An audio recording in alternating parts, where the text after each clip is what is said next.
시청자 여러분 안녕하십니까? 9월 16일 화요일 매일 신문 뉴스입니다. 어제 삼성그룹과 대구시가 창조경제 업무 협약을 체결했습니다. 이를 두고 대구를 삼성 기업가 정신의 성지로 만들자는 여론이 형성되고 있습니다.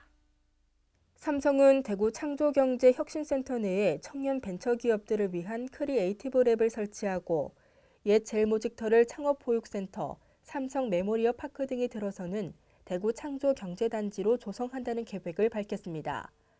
하지만 삼성과 대구는 이런 하드웨어 구축보다 큰 그림을 그려야 한다는 주문이 제기되고 있습니다.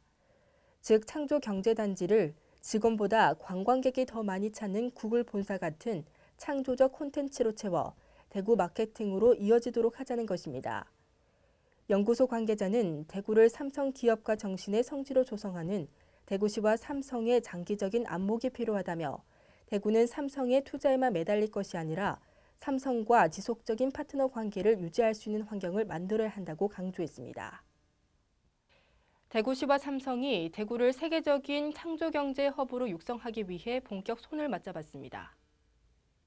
삼성은 오는 2016년까지 옛 젤모직터 4만여 미터의 창조경제단지를 조성하는 데 900억 원을 투자해 대구를 세계적인 창조경제 허브로 육성할 계획입니다. 삼성은 창업지원센터를 만들고 제2의 구글을 꿈꾸는 유망한 인재들에게 세계적 수준의 실험실과 멘토링 시스템을 지원할 계획입니다. 이와 함께 벤처기업의 창업과 성장, 해외 진출까지 단계별로 육성하는 창업보육기관과 창업기념관도 조성될 예정입니다. 특히 대구 창조경제단지가 완공되면 창조경제 생태계 조성을 위한 구심적 역할을 수행 중인 대구 창조경제혁신센터도 이곳에 옮길 예정입니다. 박근혜 대통령이 어제 창조경제 단지 부지를 둘러본 이후 영진전문대학을 방문했습니다. 박근혜 대통령이 어제 영진전문대학을 방문했습니다. 대학 측은 박 대통령의 이번 방문은 창조경제를 이끌어갈 창의 인재 육성을 강조하기 위한 것으로 보고했습니다. 대학 측은 이날 대구시와 삼성그룹이 창조경제 생태계를 조성하는 창조경제 구현 협약을 체결하면서 영진전문대가 창조경제 단지가 들어서는 젤모직터 주변에 위치해 방문 일정에 포함된 것으로 보인다고 말했습니다. 영진전문대는 기업 맞춤형 주문식 교육으로 전국적 명성을 얻고 있습니다. 특히 특정 기업체 이름을 딴 다양한 업종의 기업 협약반을 개설 운영하며 큰 성과를 거뒀습니다. 이날 박 대통령은 학생들의 전공 동아리 활동과 신재생에너지 전기 계열의 기업 맞춤 교육반 수업을 참관했으며 기업 맞춤 교육반 실습장으로 이동해 태양광 모듈 제작을 둘러봤습니다.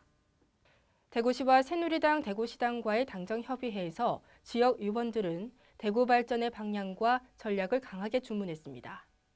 대구시와 새누리당 대구시당과의 당정협의회가 어제 대구시청 상황실에서 국회의원 12명이 참석한 가운데 열렸습니다.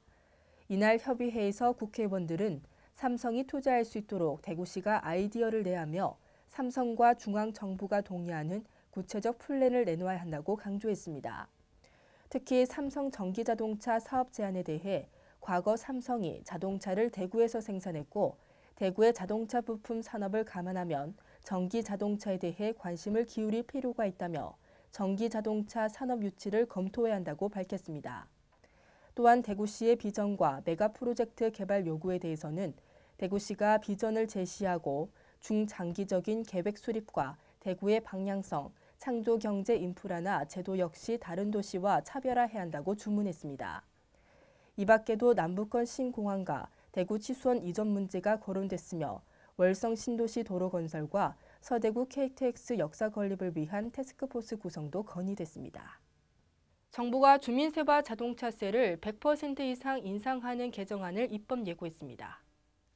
안전행정부는 어제 지방세 기본법과 지방세법, 지방세 특례 제한법 개정안을 입법 예고하고 다음 달 7일까지 여론 수렴 기간을 갖는다고 밝혔습니다. 개정안에는 현재 만원 범위 내에서 결정되는 주민세를 앞으로 2년에 걸쳐 만원 이상 2만 원 이하로 인상하는 내용과 영업용 차량에 부과되는 자동차세를 2017년까지 2배 인상하는 방안 등이 담겨 있습니다. 또 관광호텔이나 대형 병원, 부동산 펀드 등에 대한 취등록세 감면 혜택은 없어지게 됩니다. 안전행정부는 입법 예고 기간이 끝나면 정부 내 협의 절차 등을 마무리하고 정기 국회에 개정안을 제출할 계획입니다. 오늘도 전국적으로 초걸 날씨가 이어지겠습니다. 일교차는 어제보다 더 크게 벌어지겠는데요. 한낮 기온 대구와 경북 29도까지 오르며 덥겠습니다. 이상으로 매일신문 뉴스를 마치겠습니다. 시청해주신 여러분 고맙습니다.